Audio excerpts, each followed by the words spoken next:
Hello, once again, this is Brother Teacher.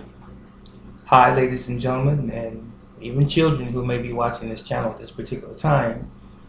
I hope that you are of the mature enough age, if you are children or teenagers out there watching this, maybe even against your parents' will, and your parents don't even know that you're on YouTube surfing around and so forth. But if by chance there are any young people out there watching this, bear in mind the lesson that I am attempting to convey here this evening. And the lesson is just simply God and His existence, and why and how I believe that there is a God. Now, this has been the topic of controversy, if you will, for hundreds and even thousands of years. Is there a God? And if so, this is one side anyway. If so, if there is a God, then why is it that there's so much catastrophe, so much chaos on planet Earth, diverse places, all over the world even? Why is there war? Why do so many hundreds of thousands and even millions of people on planet Earth die needlessly? And even why do children die needlessly, or seemingly anyway? Why do people hate? Why can't we all just simply get along as human beings, as a world brotherhood and sisterhood even, if there's a God? Why does God cause or allow people to have diseases and come into the world deformed with various types of maladies and deficiencies, mental disorders, and things of that sort, if there's a God? Why does God not deliver us from our circumstances that seem to work against us and our better good? It's always been an interesting question, or a set of questions. But it does not mean that there's not a God just because things seem to be, and maybe are, hectic, chaotic, and even painful, tragic even. Well, first of all, let's look at the word real quick. God. I am a man. That's what I am. Yet I have a name. My name is Reginald. And whoever you are out there listening to me, watching me right now, say to yourself, if you are a woman, just say, I am a woman and my name is. Say your name while you're watching this video. And if you are a man, say, I am a man and my name is. Just do that for me. Now that you've done that, we know that you are a man or you are a woman, yet you have a name. Did you not know that God has a name? And remember, we were indoctrinated, we were taught, we were trained to use the term to refer to a deity, the most popular deity that most of us would ascribe to, the universal creator. We've always acknowledged him as God, but God is a title. This is very basic English, right? God is a title. Throughout history, you have, I am certain, studied, researched, and even heard of various types of gods. There are Roman gods of yesteryears. There are Greek gods of yesteryears. You heard of Zeus, I'm sure. You've heard of sun gods. You've heard of people even worshiping animals in countries. that they consider to be gods. There are some places where people worship elephants, India. There are some places where people worship cows, monkeys, or animals that are in the ape family. People worship all types of things. People even worship the actual sun that we see every day in the sky. Just to name a few basic items and or subjects that people refer to as God. Anything that you worship is a God. Note that I said worship. I didn't say like, love, or are entertained by. If you worship anything, it is a God.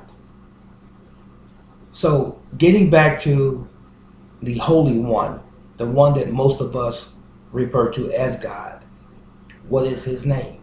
Now there are many out there that are watching this video are going to say, or probably reply in the comment section and say, well, brother teacher, God, as we know him, is known by many names.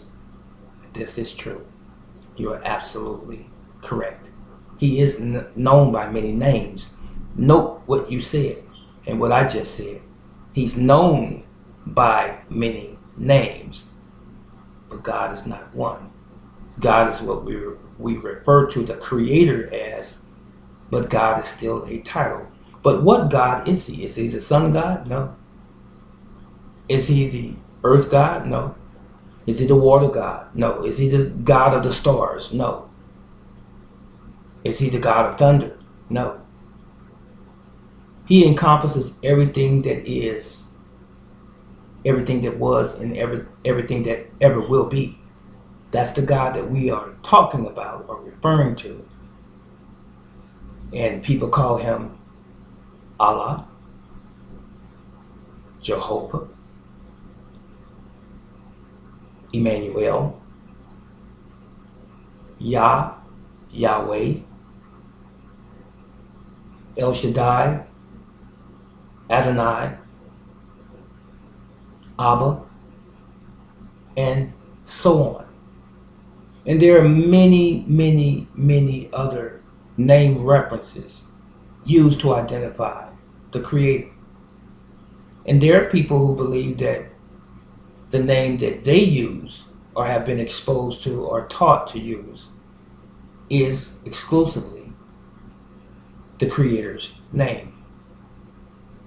I believe, and I was taught, and I'm convicted at this present time, unless something changes that, some greater light or information down the road, but I call the Creator God, the Father, I call him by his Hebrew name, Yah or Yahweh.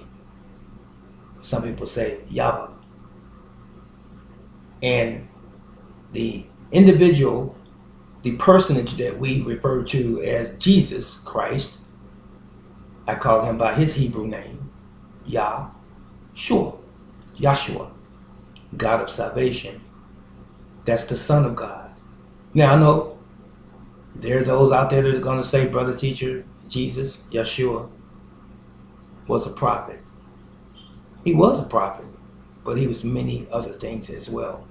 I'm not here to give you a Bible lesson per se and try to convince you or convict you to believe what I believe. But I just want to at least express what I believe to my many followers that may be inclined to ask me and who have in time past asked me and I've answered. So how do I know that there's a God? I can only speak for myself and not anyone else. I don't believe that the most intelligent creature or being on this planet, mankind, was placed here without a purpose. And I do believe that we are the most intelligent creature on this planet. We have the ability to reason, to use rationality. We have the ability to think, process information, and create. We can love, we can express it. We can hate, express that.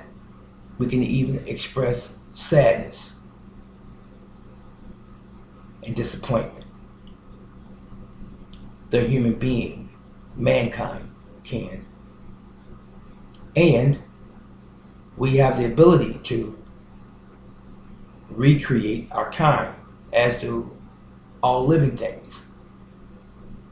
So, there in my mind leads me to believe that the fact that we have all of the things necessary for our existence on planet Earth, someone, something of the intellectual type had to be involved in our being here. Let me tell you an interesting thing. I come to believe and I come to find that if we are here and we experience pain, and it doesn't feel good to experience pain, physical pain and emotional pain, more specifically, if we experience those things, then what about joy? And what about happiness? What is the greatest emotion that we can experience? I would say joy and happiness. But should we always be joyous and happy and never experience the fear or never experience the pain? I would venture to say no. For those of you, and I don't have one before me right now, who are familiar with the Chinese or Tai Chi symbol, yin and yang, yin yang, some might say, you have one circle, continuous. One side is black, the other side is white. And they seem to meld together. Okay? Now, you would think that they are opposing one another, but really they're dualistic. Really they work in tandem. You can't have one without the other. You see, it is something that the Chinese discovered a long time ago, and they've applied it to martial arts, and not only martial arts, but they applied it to life in general. I inhale. Watch me.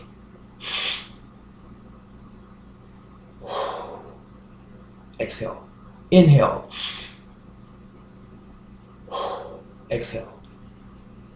Do you know we need both of those acts in order to breathe?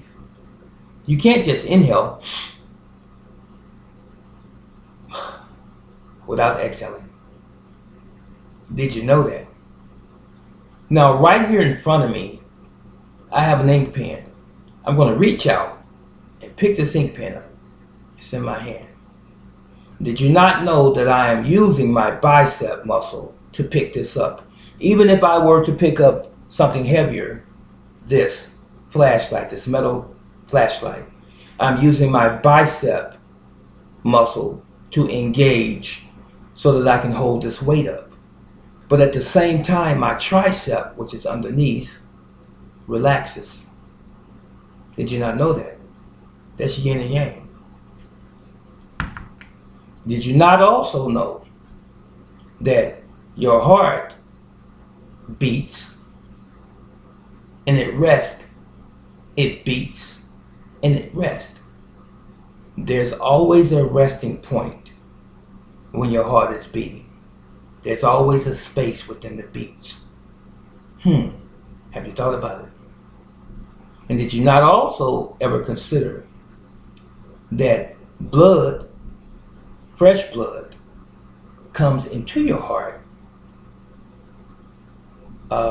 it leaves your heart, and it goes throughout your body, and the not purified blood, if you will, that is oxygenated by your lungs, taking in oxygen from the air we breathe. It goes to the heart, and then it's pumped back out throughout the body. So bad blood goes in, good blood goes out to nourish the tissues in the body, all the way on a cellular level. Now, I'm sure you can use your imagination just for a moment. I'm going to give you one more example about yin and yang. You know, when you're riding a bicycle, it has two pedals. Did you not know with both feet placed on the pedals, when you push one down, the other one relaxes? Push the other one down, the other one comes up and relaxes. You're going in the motion. While you're pushing with the one, and as it goes through a cycle, it relaxes, then you're pushing with the other one.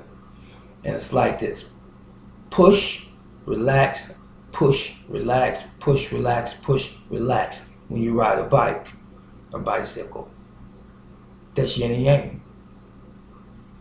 So that's nature. So what I'm getting at is this: God, the Creator, Yahweh. Now, I'm not trying to offend anyone by using the term Yahweh. I told you earlier, that is my preference. That is what I comprehend his name to be. But I will intermittently use God as well. So please don't be offended. But getting back to what I was saying, I believe that God, Yahweh, created man with intellect so that man could be as he is, as God is on the earth. Now, there are people I've heard too numerous to number. The amount of times that I've heard people say, if there's a God, why doesn't he show himself? My quick guttural answer would be, we're not worthy to see God. We are not worthy to stand in God's presence. Now, you can do a self-analysis and look at your life as a human being based on the things that you do understand about God. We know and we have heard that God is a God of mercy. God is a God of compassion. But God is also to be feared, because God, Yahweh, has requirements for humanity. He has rules. Just because we don't understand something or don't understand something fully doesn't mean that we just literally have free reign upon the earth to do anything that we want to, even when it harms other people. We have a responsibility as human beings, as men and women on planet Earth. Now, if you don't know what that is, you perhaps need to study. Someone might ask, brother teacher, study what? Well, this is what I come to realize as well. Study the world that you live in and make it your waking purpose to study the world that you live in. And what I mean by that is, look around you and start paying more attention. Be attentive to what's going on in the world. And I'm not talking about just simply politics. What's going on socially. What's going on in the church. What's going on in entertainment, in sports, in music, in dance, theater. I'm not talking about that. I'm talking about how people are interacting with one another. I'm talking about how people engage one another. I'm talking about whether or not people know what love is, what true love is, and how to express that love to their fellow man without cheating, without displaying acts of vengeance, without displaying acts of hatred against their neighbors or even their family. How people can learn to love and appreciate and even help another individual to move through or to navigate in this place we call the world. Pay attention to that. I'm a student of life, and I've done it since I was a child, and I've done it more so over the past 20 to 30 years, been more in tune with what's going on in the world. You see, I don't believe that we are here for no good purpose, no good reason at all. I believe that we are here for a divine purpose. And just because we see chaos, as I said earlier, just because we see wars and the decimation of countries, villages, cities, just people anywhere, doesn't mean that there's no God. Just because a plane crashes and kills 200 people and no one knows why it was. Was it a technical issue? Was it the weather? Was it a hijacking gone wrong or what have you? And all of those lives were lost. Or mudslides in Japan, or China having a horrific and terrible hurricane taking hundreds of thousands of lives. Things of this sort. No one knows. It's easy to point the finger and say, where was God at? Because you lost a loved one or someone dear to you. It's easy to blame someone. Why not blame the Creator? Why would He allow this to happen? Oftentimes we blame the wrong individual because we are lacking in understanding. I'm not going to sound and don't intend to sound too religious from this point forward, and then I close. But just excuse me for being me. But it's not going to change me from being me. Understand this. I believe, brother teacher, and I live and I act out this belief. So it's not just me saying I believe, because I live this. I know that human beings have a purpose on earth. And I believe that it is to please the Creator. It is for His benefit and ultimately ours as mankind. Some of us don't know that yet. Some of us know, yet we still walk through life melancholy. We stumble. We forget who's responsible for everything that is. And I believe that there's a God, Yahweh, exists because there's too much perfection around us. There's too much harmony around us, notwithstanding the things that we know that are terrible acts of war and disease and pestilence and things like this, death.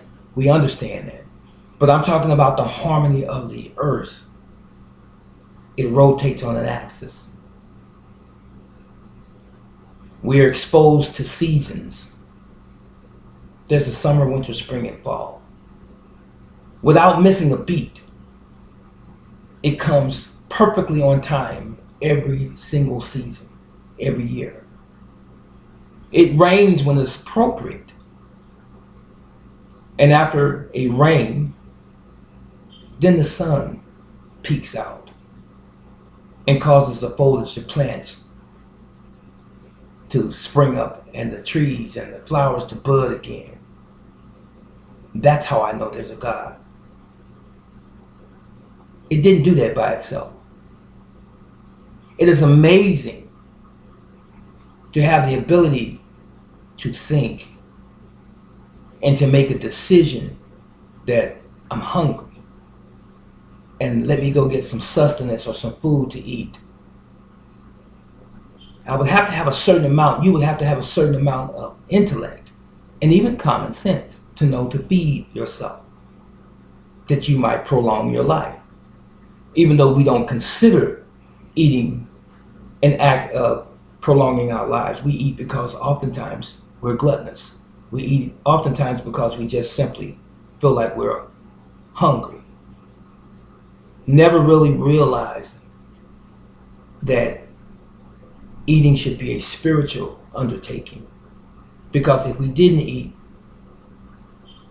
at a certain point and beyond a certain point, we would die.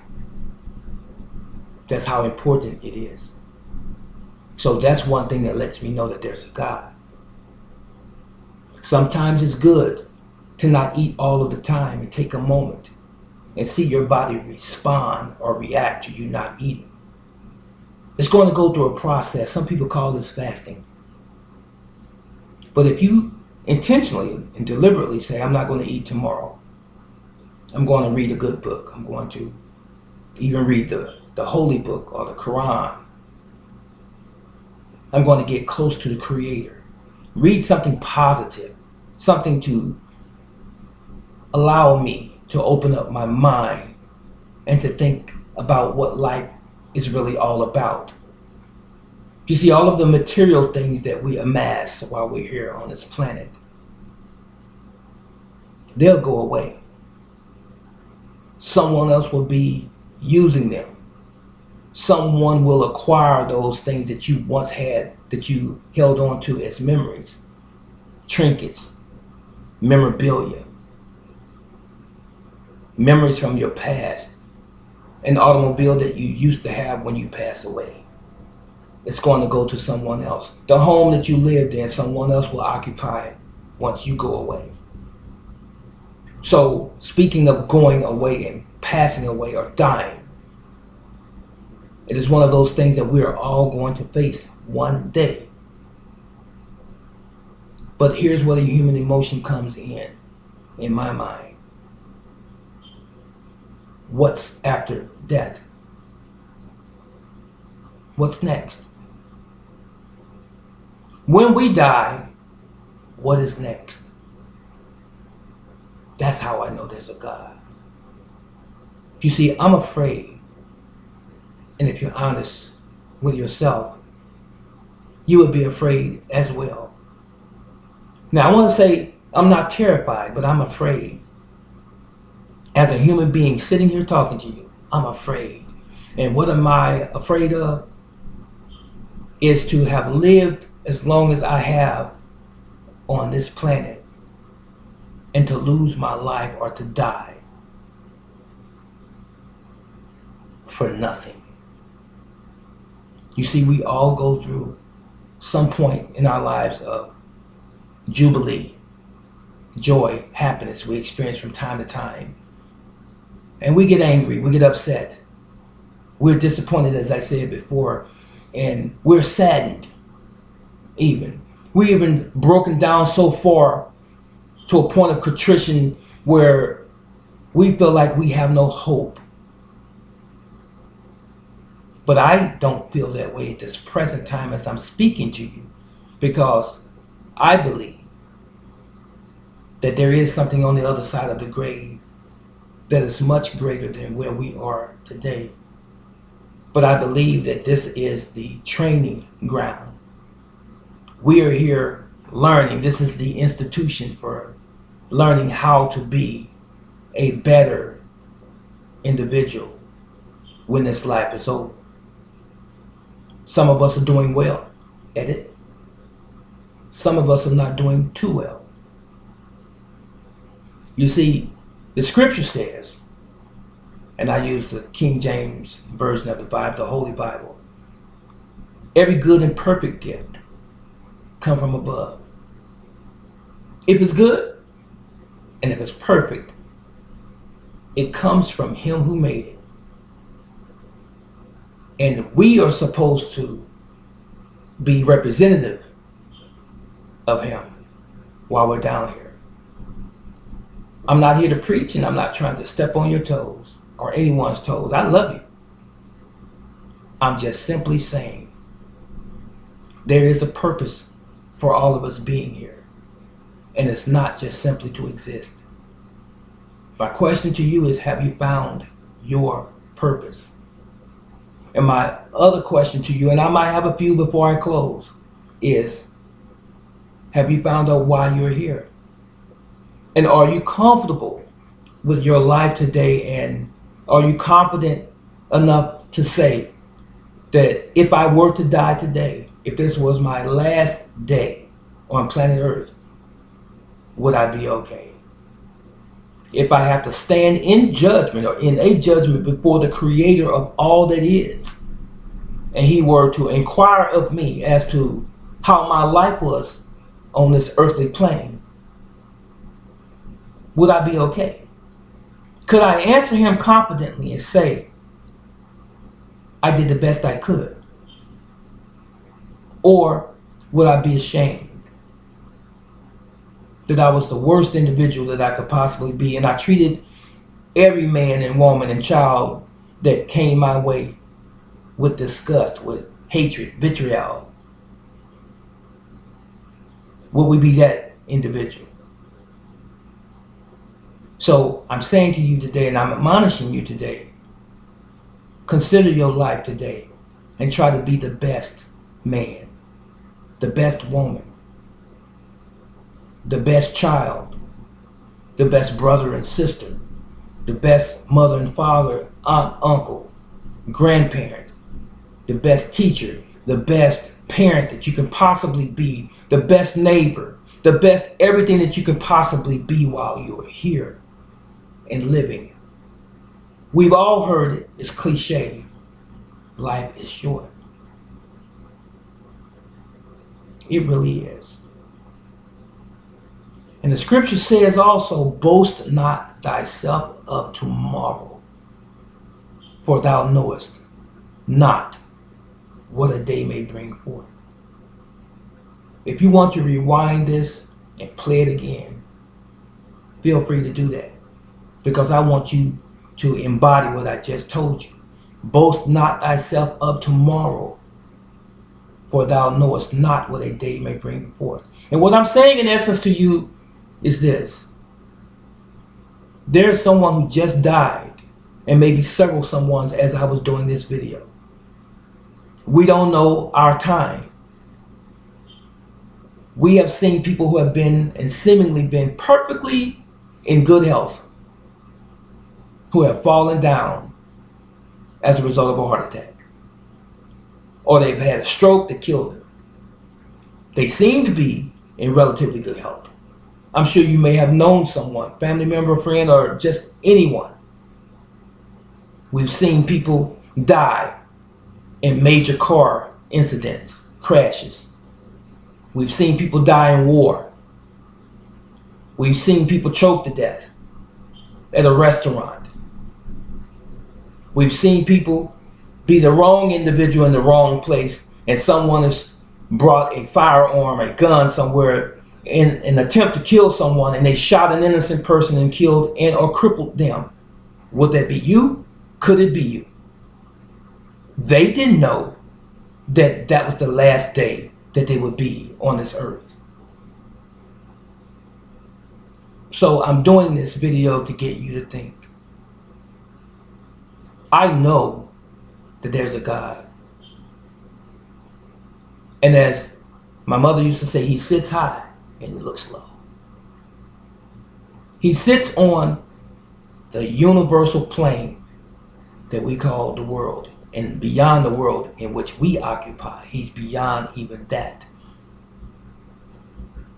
He's omnipotent. He's omnipresent. All of those things. Words can't really sufficiently subscribe or describe just how magnificent our Creator is. I don't mean to bore your patience, but this is just me expressing myself, how I know there's a God. You see, I don't believe that I'm going to come back and be resurrected into a tree, a plant, a rock, or another animal. I don't subscribe or buy that at all. How in the world can we go backwards? How can we go from the most intelligent being on the planet, who has the ability to lead from a primitive state of making slingshots to nuclear weapons, only to be reduced to something as small as an insect, a bird, a plant? How foolish that is. No, the Creator has something greater for us in store. Much greater than who we are right now and what we are right now. He doesn't have to condescend to us and get on our level. We have to rise to the occasion and rise to where He is, so that we can be accepted by him. And it's possible. But some of us, it's a challenge. It's a great challenge. Because we're so preoccupied with all of the things in the world. And the scripture also say, love not the things of the world because they are of the world and not of God. It says that also. Love not those things. You see, you can love your automobile. I hear people saying all the time, that Cadillac, that's my baby. For real. Is that your God? You see, when you die, you've lost your baby. There are some people who worship people. You know, I love that entertainer. He's my favorite. I'm in love with him. Or I love that entertainer. She's my favorite. I'm in love with her. You know, she's your God. He's your God. You see, they're temporary. And so are we. We have one life to live on this planet Earth, and that's it. We need to really focus and make the best of our lives while we are here. And scripture in Ecclesiastes says, let us hear the conclusion of the matter. Fear God and keep his commandments. For this is the whole duty of man. That's Ecclesiastes 12 and 13. Now, that's difficult for some. You know why? We've been so inundated, so indoctrinated with so many things that's not like God. And it's become a part of who we are in our human existence. And it's hard to let go of those things because they are who we are. But you need to push through that muck and mire and find out what's really meaningful in your life, what's really valuable. And if you draw nigh, as the scripture says, if you draw nigh unto God, he will draw nigh or near unto you. So in my closing, how I believe in God is because through all of the turmoil, all of the so-called trials and tribulations and the anguish, the pain, the sadness, and the corruption that seems to plague this whole planet, I can see through there a glimmer of hope that there's something better than where we are. This is just me. I can see the light, as they say, at the end of the tunnel. And as I get older, I can see that light widening even more as I enter the later stages of my life, because it becomes more important to me as I get older, just how important life really, really is. I have children, and I have grandchildren. I want to be the best example, not only as a father, not only as a grandfather, not only as a husband or a friend, or even a teacher, but I want to be the best example that I can possibly be as a human being to my fellow man. Because I don't want the Creator to be disappointed in me. I don't want the Creator to be angry with me when he gave me an opportunity called life on this planet. And I did not use the gift that he gave me well at all. I want the gift of life that he has bestowed upon me to have as much value and meaning as anything that I can ever express to humanity. Didn't say it was going to be easy. As a matter of fact, it's difficult. And it's difficult and challenging every single day. But it does not mean that it cannot be accomplished. We have to work towards that end. I'm emotional now. I am, because I'm passionate about life. I have my faults. I have my weaknesses. But above all, I have the intent and the purpose to try to find my Creator one day, When all is said and done, when the smoke clears, and to hear him say to me that he's pleased with me and the life that I have led while I was yet here on planet Earth. That is the greatest victory that any man could ever hope. This is Brother Teacher Reginald. Yahweh loves you, and I love you sincerely. Whoever you are, even if I don't know you by your name, I love you because that's the greatest gift that we can ever have and extend to any man is the gift of love, because it frees us. It frees all of us. You have a blessed day and a blessed evening wherever you might be. So long.